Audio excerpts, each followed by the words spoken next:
Yo, this is a motherfucker who needs no introduction. You are watching Breaking Records Radio. Yeah, I really like this new EP. So, can you tell me a little bit about the Time EP? I guess for those listening at home, it's available now. You can check it out on Spotify and whatnot as well. Is it available also on physical format at all, like CD or vinyl or anything? Yeah. We just shipped out like 70 packages of vinyl this morning. So That's super we got vinyl, CD, and all that. But we just been selling it from our own site and from just like directly. Honestly, I'm trying to make it more directly with people.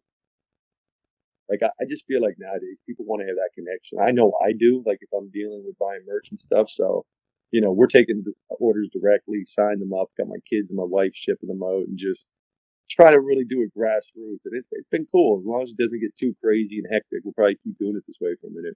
Yeah, the pandemic's obviously kind of put a stop to And that's certain kind of what things, but sparked it all. Is like I can't tour right now. I can't do yeah, shows, and just sitting in the studio after finishing an album isn't as exciting to me right now. I'd rather kind of just focus on something else. So focusing on the store, a little bit of video editing, just different things because of the pandemic. yeah, and at least locally here, like I'm in Glace Bay, Nova Scotia, right? So I'm on Cape Breton Island, and we don't really get a whole lot of people out here. But you're really known around these parts as being like a touring act, and you come here all the time. You always show love. I think for the most part, Yeah, I was people up in turn out. Dryden like a month ago. Yeah, we sold out the what is it The the drive-in, drive-in theater. yeah, Yeah, it's and then amazing. the old Savoy theater. Like I can go back like Glace Bay. Like that's how I remember go Glace Bay is Savoy theater playing there many times. Yeah, but I guess to go back to it, I feel like you're really kind of established as a touring artist, especially around the Maritimes. I feel like the pandemic would have to be like extremely catastrophic to your like monetary life, anyways, Oh yeah, like financially.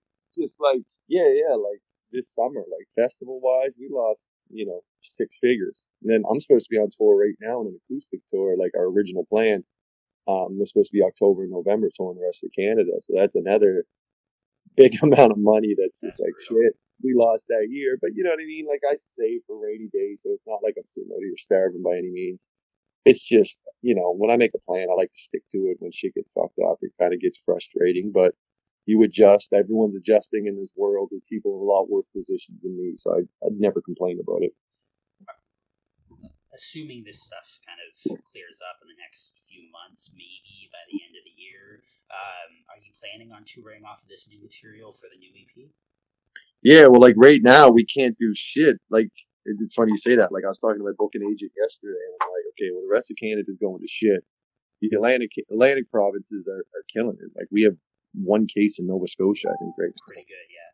Like, we're not going to get any better than we are right now. Let's be honest. In Nova Scotia, people are going to come in, travel once in a while. A case will get in. The person, like one case in the whole province is pretty fucking amazing. So to me, it's like, okay, well, let's see if we can do a tour of Atlantic Canada. But like right now, we have our acoustic tour booked for all Canada. It's supposed to be now to change till May of next year. So even now, we're kind of getting close where it's like, I don't even know if that's going to happen now because just the way the rest of Canada is going.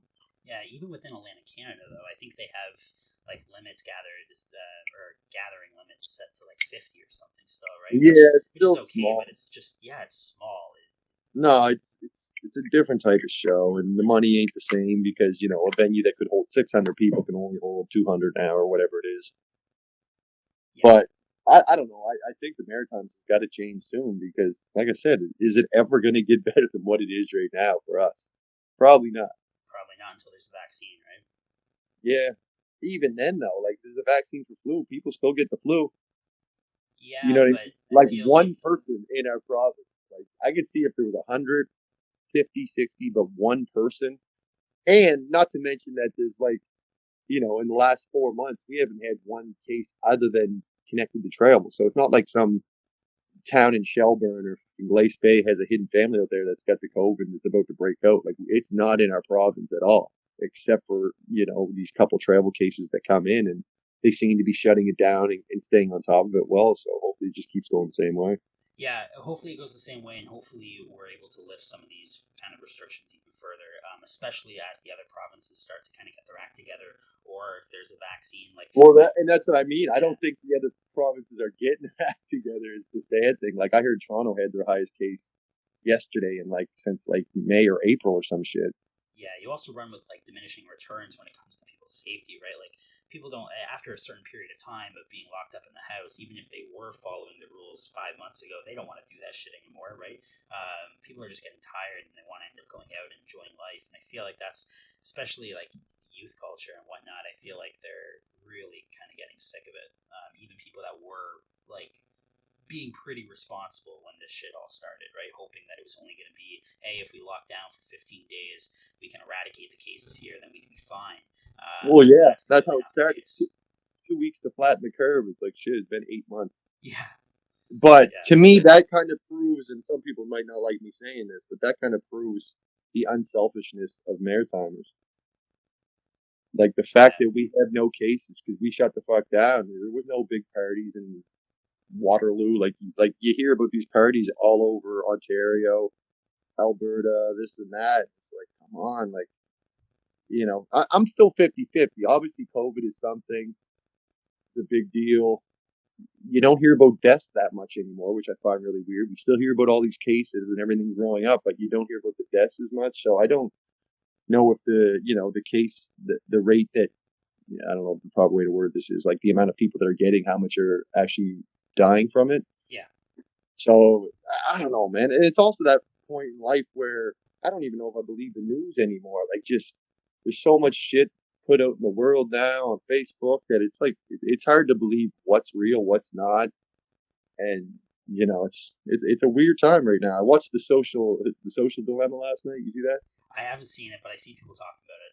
Yeah, Yeah, it's kind of crazy. It opens your mind in a different way of like, wow, this is kind of, there's something going on here that's going to be a lot more serious. Just dividing people. Social media just divides people, yeah. is basically what it's saying.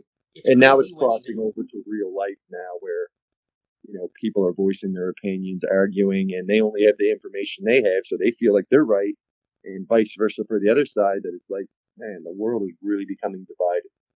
yeah, it's crazy that even the news networks nowadays are like a he said, she said type shit with the left wing, like CNN or like Fox News, and All of it, they'll man. like Like, banter I back don't and know forth what and to disagree believe with each anymore. other. Yeah, Even going down to the massacre that happened here, and then like what's going on with that, and then the inquire into it, the public one, they wouldn't do it, and then people kicked up a stink, and now they're doing it. And the guy took money from the RC. There's all this different information you hear, and it's like, I don't know what the fuck's real, what's not, but it makes it a lot more harder to just sit down, watch the news, and see. yeah. I think a large part of it too has to do with people's like need or desire for having everything so quickly, right? Like there's no time to vet out information. There's no time to really sit with something and let a third party kind of go through it and say, like, what information do we have here? What's accurate? What's not so accurate? And then let's put this out to the public. Nowadays, people want that information right away, and not only that, but they have the ability to get the information right away. Somebody will record And something on their they have the phone, or ability to throw up fake information right away. exactly, yeah.